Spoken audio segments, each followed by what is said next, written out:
Hello, I'm Luke Darcy and welcome to the House of Wellness, and great as always to see you, Jo Stanley. How are you? Awesome to see you, Das, as always. And can I say I am feeling great, and you know what the key to that is? What is it? Nothing. Absolutely nothing. What does that mean? I'm doing nothing. No. From now on, or just in general? It's about giving ourselves permission every now and then to stop. You know, we constantly fill our time with distraction of TV and scrolling through our phones, and we're working and we're doing housework, and we get that feeling of guilt if we're doing nothing. But I'm a big fan of just sitting and looking out the window. I like it, Jo. That. Yeah, I'm quite good at that myself. But get this, how about this study from 2014? They asked people to either sit alone and do nothing for up to 15 minutes or give themselves a painful electric shock. 2/3 of the men and 1/4 of the women pressed the shock button just out of boredom. Can you believe that? I cannot believe that, because I love being bored. It's one of my favourite things. It doesn't happen often, but many of us can't stand being alone or having that feeling of boredom. And I know lots of people find that it's because they feel guilty, they should be doing something. But taking time to consciously do nothing, just staring into space or lying on the couch with your eyes closed, it can help you think more clearly, problem solve better, and makes you just a bit happier overall. I reckon for me, it's a real key to creativity. And to me, that's the essence of meditation, which we talk about a lot. We'll stay switched on for at least an hour, please, today, Jo, if you can, to get through the show, as we talk about not just surviving, but shining through life.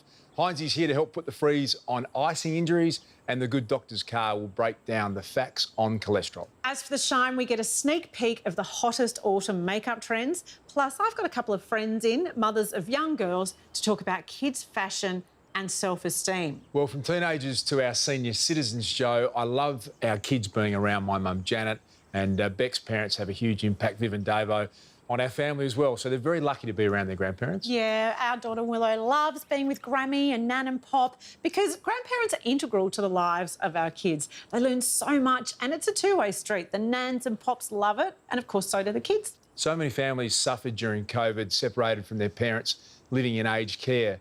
But imagine if that was the case all of the time. Some of the most heartbreaking stories for me came out of aged care last year. We shared the story of a small rural town in Queensland, Jo. Yeah, Kilkeven has about 700 residents who are mainly senior citizens, but there's no aged care facility. So what happens then?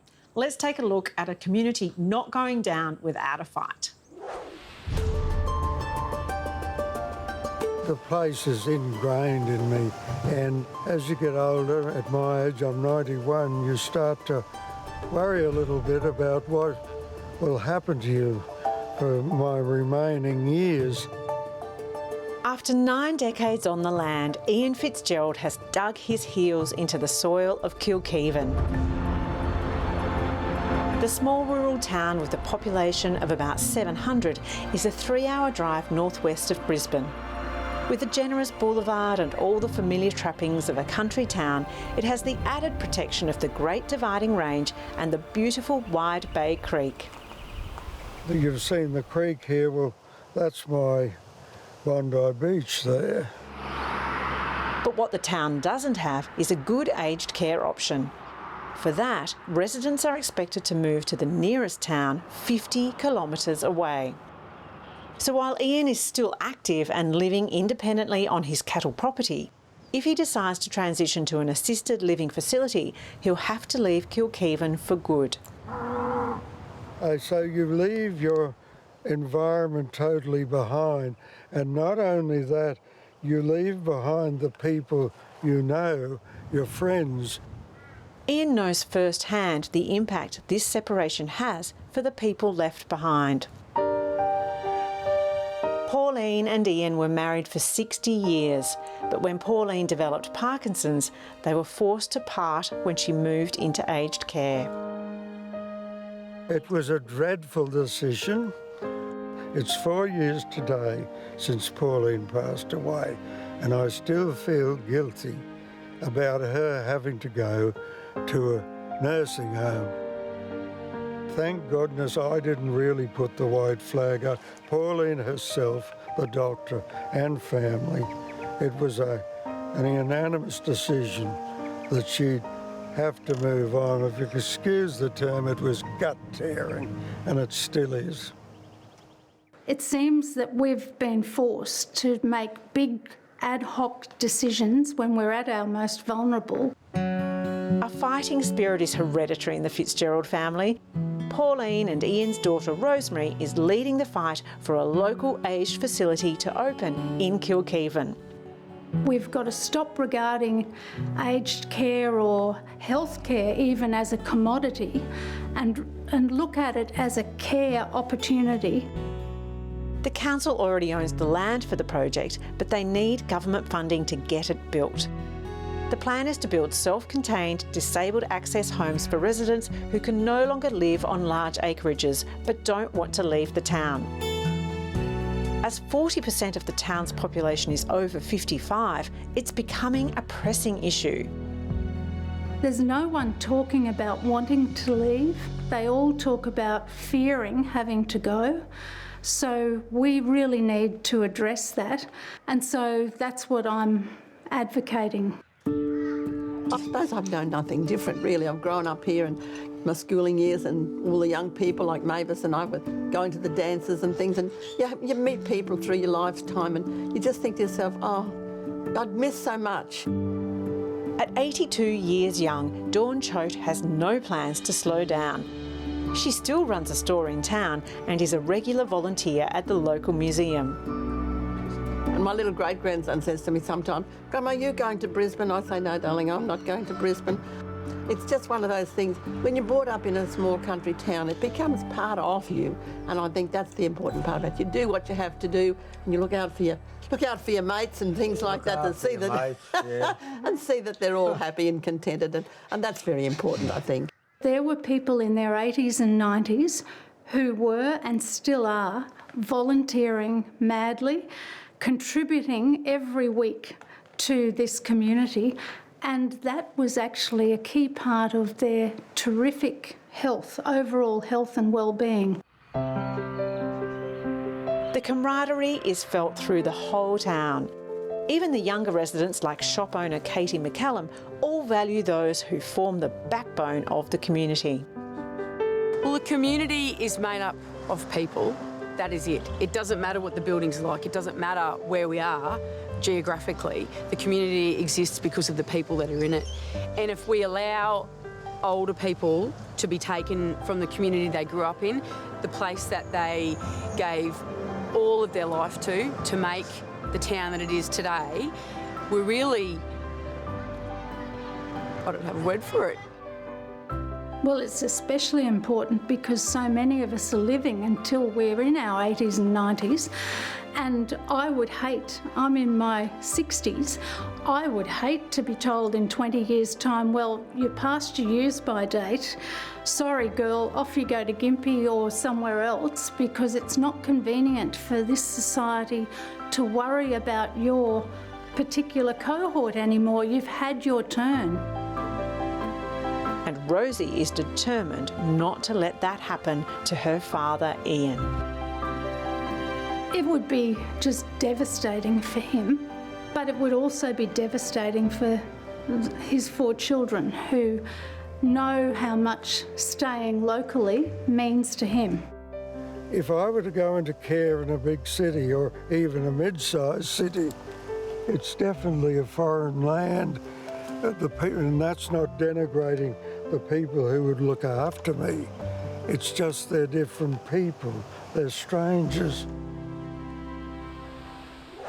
Well, that is a story that touched a lot of people, Joe. Oh, I know, and how could it not? Being separated from your life partner of 60 years, it's very heartbreaking. Yeah, and at the time, Kilkevin Council set up an organising committee, plus students from QUT and Griffiths Unis jumped on board to help in the planning process, but COVID, as we know, was a big interruption. Well, the uni students have continued to be amazing, Das. They've done interviews and surveys with hundreds of elderly residents, compiled case studies, even launched a memory lounge event. But what they need is funding, and it's very quiet on the government front there. Yeah, they're convinced they have a great concept in addressing the appalling gaps in the aged care system, especially in remote areas like theirs. So let's hope that their appeal for a pilot program gets some traction soon.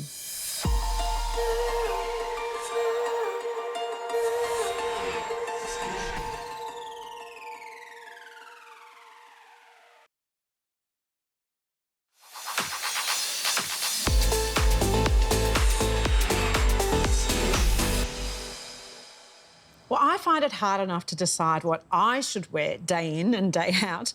But when you're a parent to a tween or teenage girl who's growing up in a world that's overrun with images of the ideal body and flawless looks, then what's the best way to navigate the most appropriate fashion? And is there even appropriate fashion? I mean, who dictates what that is? And how do we as parents instill body confidence, make sure our girls are comfortable with themselves and not feeling pressured by their peers, and then add the next layer about critiquing their choices without denting their self-esteem? It is a massive discussion, which is why joining me now is children's rights advocate Catherine Manning and best-selling author Casey Edwards. Casey and Catherine, thanks for coming in. Thank you for having us.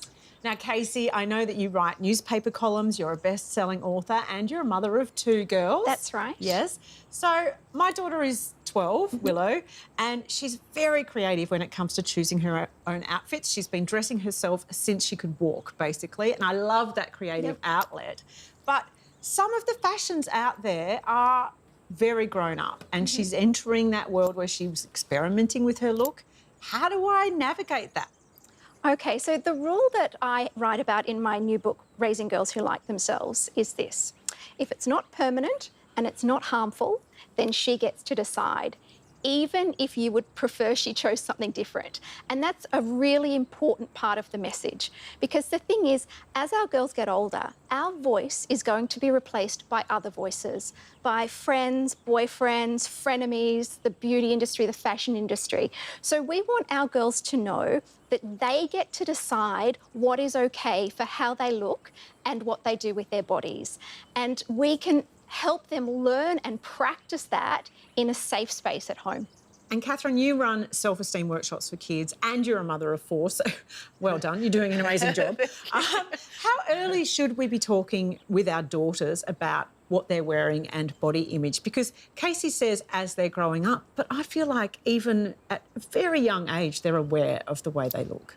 Absolutely. I think as parents, a lot of what we say, we think that we're not actually having conversations with our kids, but we are, because they're picking up on everything we say. So in my home, for example, I was very conscious of things that I would say about my own body, particularly around my children. And I was amazed watching them grow up when I'd have their friends' parents come over. One time I remember we had some fish and chips, and so we offered the mother a chip, and she made some comment about, you know, straight through the lips onto the hips.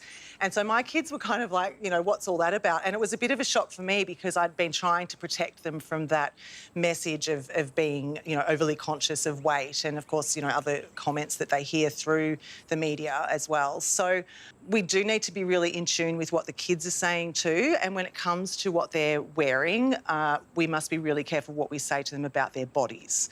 We don't want to make them feel shamed at all about their bodies. We tell girls to be comfortable in their own skin, to love the skin they're in. And then as soon as we start critiquing what they look like, we're basically telling them that they're not good enough, and they really internalise that. And I think the issue too is as soon as we say that, we're looking at our children with an adult's gaze. And a lot of the time, they don't see any of that because they're not mature enough to even understand what their clothes are saying. That's right. I mean, there's nothing inherently sexual about a piece of fabric that goes around a girl's torso. So I think that when we worry about girls being sexualised, we have to think about who's doing that. You know, are we putting our values onto our girls? And I think it's really important that our girls just get to decide. If we really want our girls to grow up believing they own their bodies, then we need to let them own the decisions about their bodies too. So we're talking about short shorts, midriff tops, things that perhaps as a parent we look at it and we might not want necessarily for them to wear it. Do we just let them explore and zip it? I would say bite your tongue, because the larger lesson that they are in control of their body is far more important than the length of their shorts as they walk out their house on one particular day. What about conversations about what's appropriate, though, depending on the occasion or the place that you're going? Well, definitely, I think looking at the weather and, as you say, where they're going, whether there's a particular dress code. But as far as your unsolicited advice about what they look like or what they're wearing, I just think that as a parent, we should not do that. And I think we have to think about where our critique of what they're wearing is coming from as well. So really assess our own long-held views and beliefs and ideas around clothing for women. And the other thing is that we haven't quite mentioned yet is, we don't do the same thing to boys. So, just think about where all of this is coming from and remember that girls aren't asking for our judgment. Even when they say, do I look good in this? They often aren't really wanting your honest answer. They just want you to make them feel like, yeah, you look great. It's like, honey, can you sit down? Are you going to be able to bend over if you need to pick something up? Are you going to be able to move your body if you're doing an exercise that you need to be physical? Think about all of those things in relation to clothing. But as far as, turning her into some sexual object, completely avoid. The other thing that's going on here is that our girls, when they get to tweens and teens, we know that so many of them are crippled by a fear of what other people think about them. And it really limits their potential and really impacts their well-being. Every time we tell a girl to change her clothes, we're implicitly saying, what will other people think? So there's all these little micro messages that girls are hearing their whole life that they should be worried about what other people think about them. And then they get to 10 and we go, I don't know why she cares so much about what other people think, when we've actually been instilling that within her.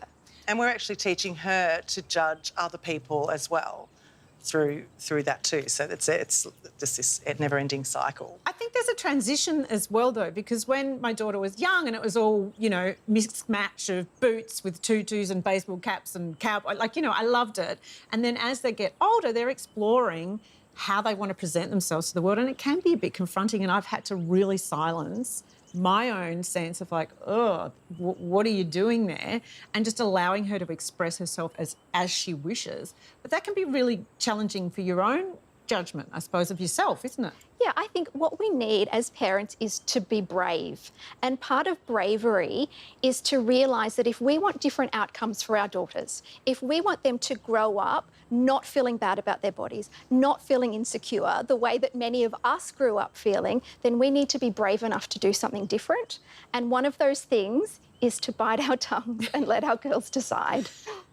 So I do feel, though, there will be people who would say, if my daughter leaves the house in too revealing a clothes, then I'm allowing her to be subjected to really inappropriate attitudes, and I want to protect her from that.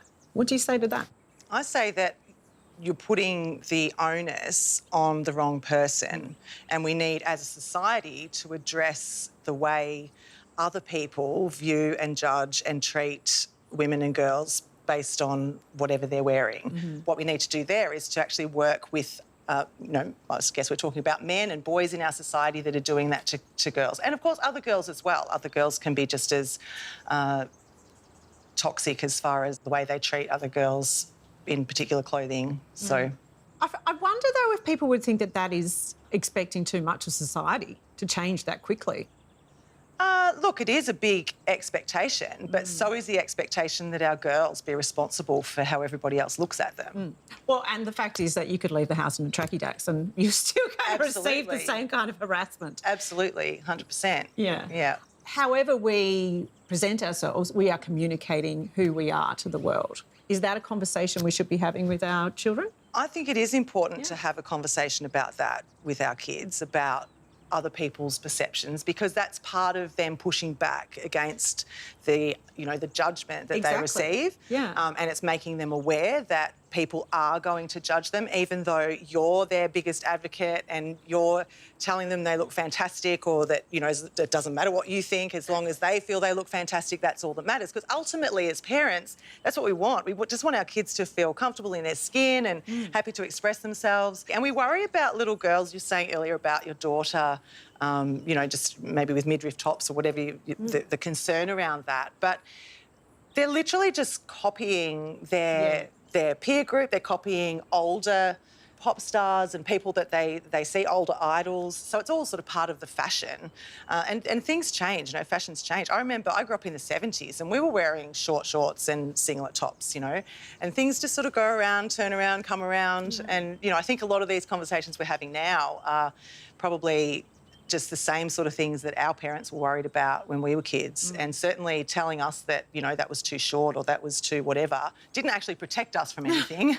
So, you know, let it go, just relax, you know, make your daughter feel like she's just amazing how she is, and her choices are her choices and completely valid. Our girls are not born hating their bodies. You know, you look at a young child and they marvel at all the things their bodies can do. But then we know now by the time they get to 7 and 8, they've started to hate their bodies. We are their first teachers, and our friends and family are their first teachers. And I just feel like if we can lay the foundation as much as we can while we still are the most influential voice in their life, the better. Well, Casey and Catherine, thank you so much. You're doing an amazing job with the next generation of kids, and I'm doing my best as well. Oh, you're doing a great job too. Thank you, Jo. Thanks, Jo.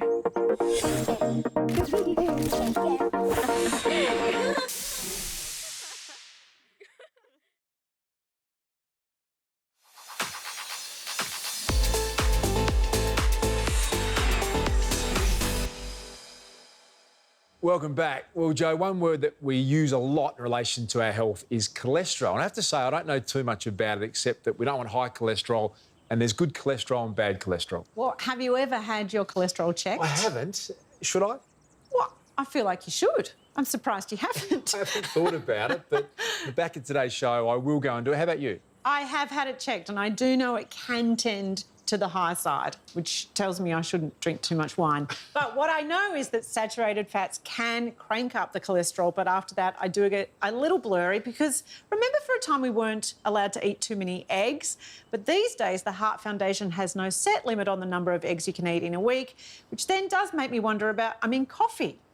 Like, what do we know? How do we know? Or red wine as well. That's why we value our resident doctors, Isabel and Nick Carr, who have all the answers when it comes to health. And today, they're clearing up the confusion about cholesterol. Hi and welcome to Medicine Past, Present and Future. My name's Dr. Nick and I'm the past. And my name's Dr. Isabel and I'm the future. And together, we're the present. Now, of all the things that cause confusion amongst my patients, I reckon cholesterol about tops the list. So let's sort this out once and for all. Dr. Isabel, what is cholesterol? I'm so glad you asked, Dr. Nick. So cholesterol is a waxy substance that we need to build the cell walls in our body. We actually need cholesterol to function. Okay, so that makes sense, but where does the cholesterol in our bloodstream actually come from? Right, so the cholesterol in our blood comes from the fats that we eat in our diet. Our liver then turns these fats into cholesterol and sends them to the bloodstream. Now, the problem only arises when we have too much cholesterol in the blood. Now, when I was a medical student, I was told that foods like dairy, butter, cream, eggs, that sort of thing, they were bad fats. I was told you were only allowed 1 egg a week. And for instance, we were told that margarine was better for you than butter. And now we understand that margarine is mostly made up of what's called trans fats, which are actually not very good for you at all. So if you really simplify it, the animal fats, the saturated fats, probably want to keep those down a bit, whereas the plant fats, things like olive oil and avocados, are better for you. But Dr. Isabel, there's this other thing about what's called good and bad cholesterol. Can you explain that to us? Yeah, so when we test your cholesterol, we look at 2 different types. We look at your HDL cholesterol, which is your good cholesterol, and that's really protective for your body, and your LDL cholesterol, your low density cholesterol, which is your bad cholesterol. Now, that's the kind of cholesterol that's more likely to build up in your arteries.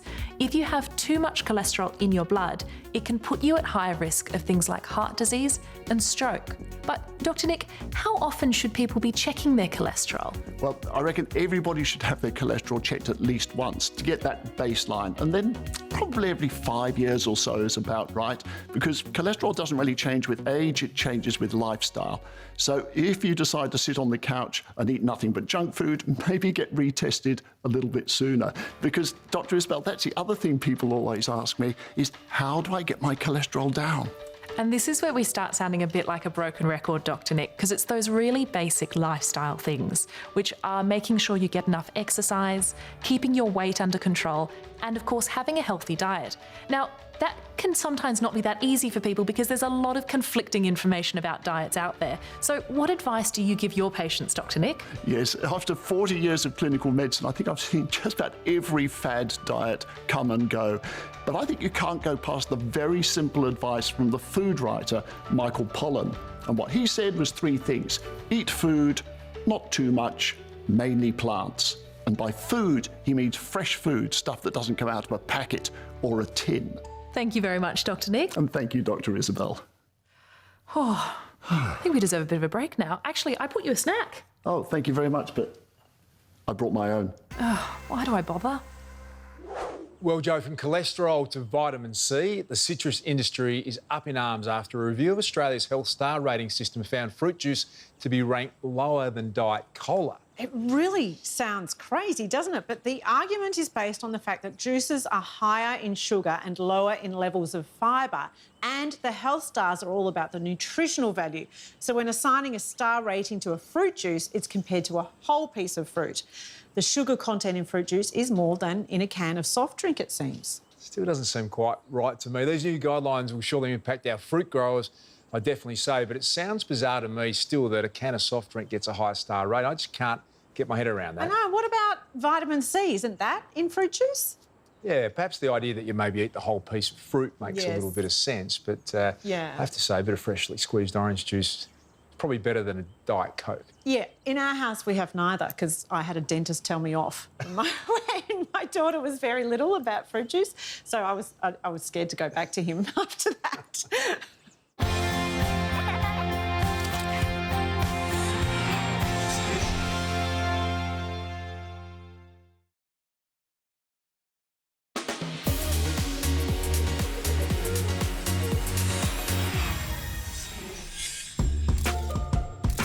I come from a painting background, and then we started watching makeup artists on set painting and putting all these colours on, and I thought, wow, I could do that. I would really love to actually do that. There's no rules in makeup. Really, there's not. I mean, winter, you'll tend to find a lot more deeper tones. Autumn, we're going into those tones, so we're drawing on a lot of those kind of browns and oranges and peaches and pinks. And I think there's a definite focus on skin. I've actually put our blush around her eyes and mixed it in with one of our Rose Illusions eye palette, just to kind of give it that like really autumny tone. I started using Nude by Nature because my clients were looking for something that was better for their skin. They were having skin issues. It's 100% natural, no talcs, no synthetics. It's good for your skin. There is a really simple color spectrum, and it just suits every skin tone and every skin color.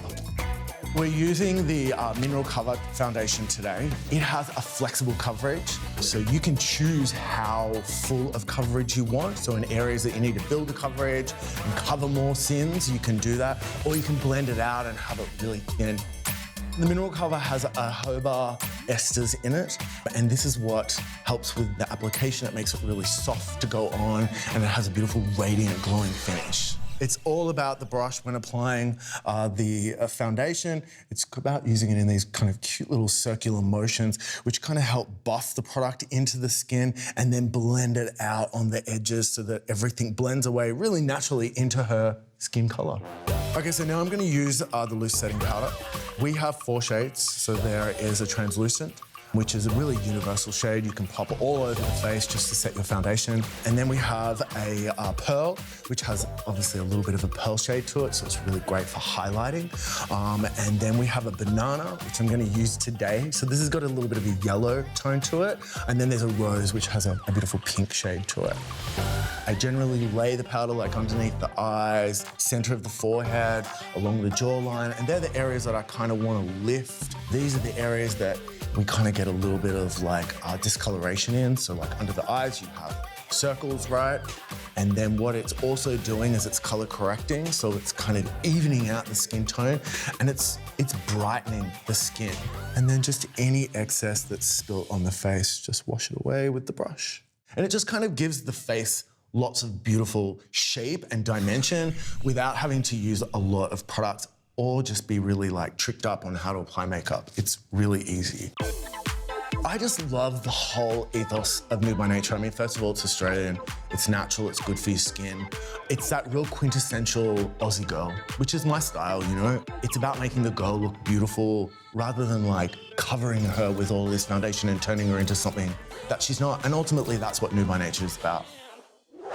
I tell you, I take my hat off to Max May. He's self-taught, started off as a hairstylist and moved into working with makeup because he loved it so much. He took his cues from techniques used in the visual arts and he's more than proved he has a great eye with skill to match.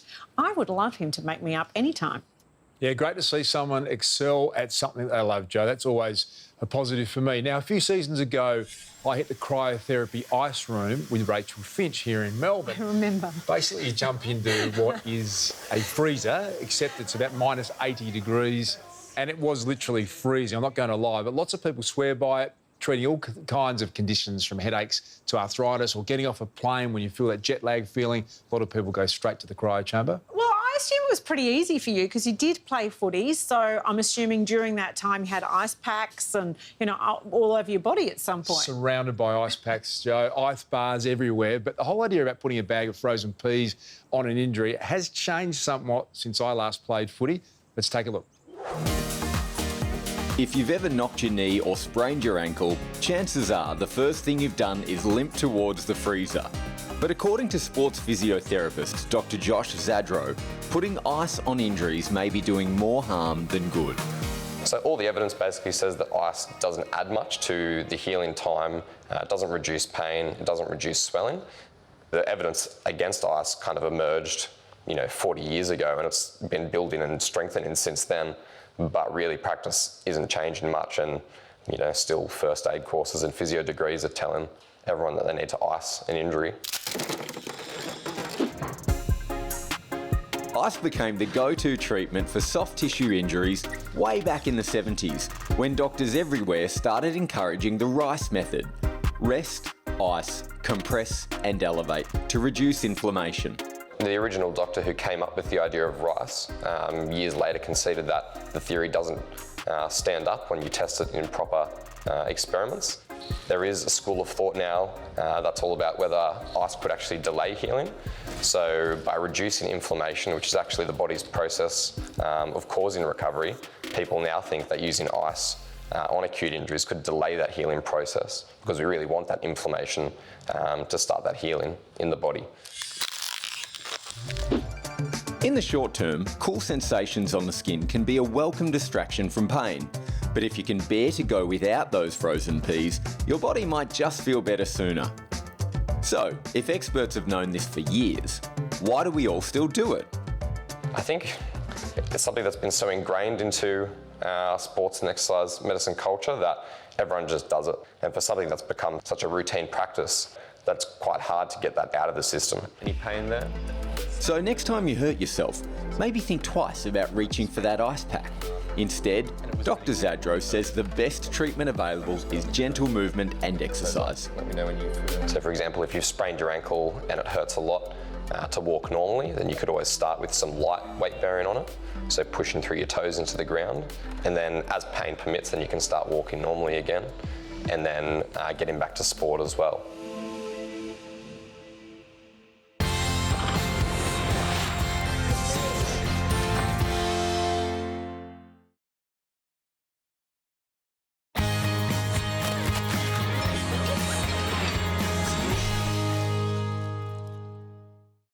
Hey guys, welcome back to the House of Wellness Kitchen, which just so happens to be my kitchen this week, but don't worry, I'm still bringing you delicious recipes and all the helpful info as to why they're good for you. Now GQ, I hope you're ready for your close-up on that computer screen, because we are talking all things beauty, in particular the health of our hair, skin and nails, which from the looks of things, you've got all three, GQ. Ainsley, if that's your way of giving me a compliment, I'll take that. But there are so many vitamins and minerals that help healthy hair, radiant skin and strong nails. Things like zinc, vitamin C, vitamin E, vitamin H. Mate, sounds like you're listing off the alphabet right there. Now, while you do that, I'm going to whip together this delicious almond breakfast parfait. What I love in particular is the use of the blueberries. Now, they are an antioxidant powerhouse and packed with vitamin C, not to mention the pumpkin seeds and the sunflower seeds, which are a fantastic source of zinc. Well, Hansi, you're also getting biotin, which we know is vitamin H, and vitamin E from the almonds. You certainly can't do any wrong for health in this lot. Mate, don't forget about the flavour. They might be good for you too, but they taste great as well. Now tell me, how do these benefit the health of our hair, skin and nails? Hair, skin and nails are made up of connective tissue and the protein keratin. So zinc helps build connective tissue. Vitamin C gives us collagen for strength and integrity of those tissues. Vitamin E reduces oxidative stress, so reduces damage to those tissues. And lastly, biotin improves keratin infrastructure. Who knew we could get all those health benefits from these 2 tall glasses? It's beauty from within. Well, speaking of which, Heinzie, you can get those ingredients from supplement gummies, which are very helpful if you're not a fan of a tablet.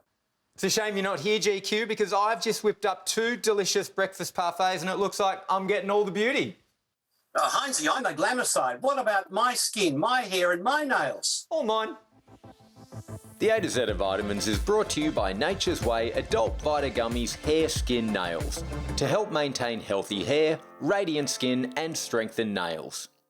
Earlier, I spoke with children's rights advocate Catherine Manning and author Casey Edwards about fashion and self-esteem in our girls. And we agreed that as parents dealing with how to build strong, resilient women, we really do have our work cut out for us.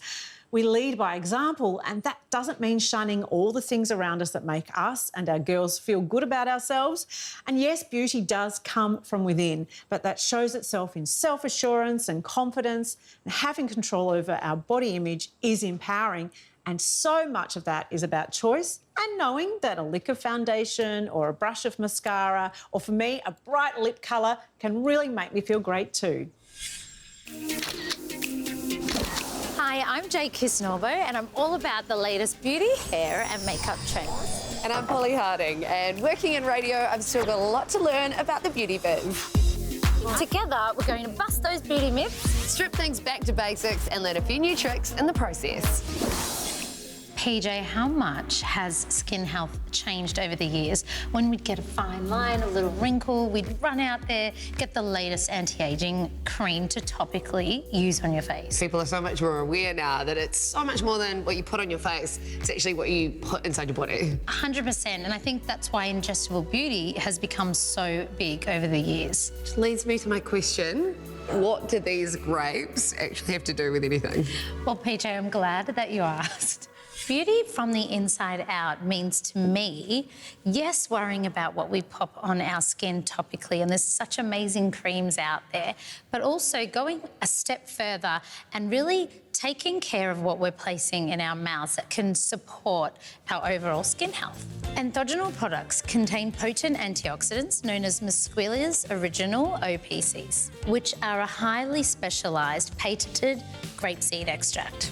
When used topically in a serum or in capsule form, they've got great anti-aging effects.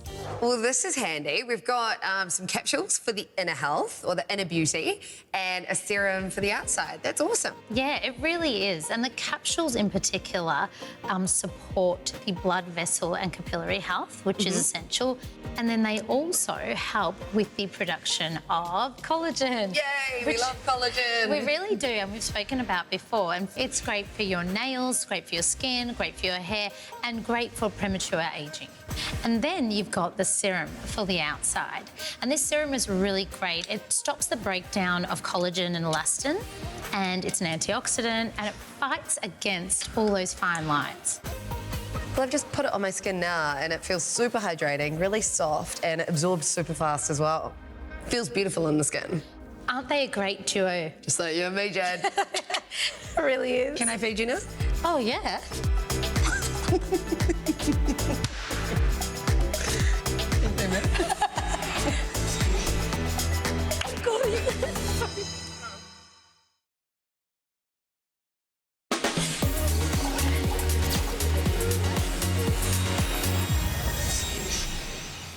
Well, Joe, we started today by promising some tips on how to survive and shine in life. We dished out plenty of those, I think. And here's another one. Lego Braille bricks have arrived in Australia. Oh, this is a great story, Das. These special Lego bricks are designed for kids who are vision impaired to learn letters, numbers, punctuation and symbols, all in Braille, plus they're really cool to play with. I have to say, I've never met a kid who doesn't love Lego. Oh, it's the best. Vision Australia has been given 1,000 kits from Lego that'll go to schools for the vision impaired right across the country, but you need to register with Vision Australia to be eligible. So go to our website for more information. Yeah, great story. Make sure you do that. Well, that's it for today, Joe. It's been another great show, even if we say so ourselves. I look forward to trying your tip of doing nothing at least twice, maybe even more this week. Yeah, it's great doing nothing. I'm sure Beck will love watching you do nothing. Yeah. Can I ring you for backup when I do nothing? If you're after anything more that you've seen on today's show, go to houseofwellness.com.au. You can catch Joe Stanley and our own Gerald Quigley on the radio show every Sunday. And as always, thanks to our very good friends at Chemist Warehouse. We'll see you next time.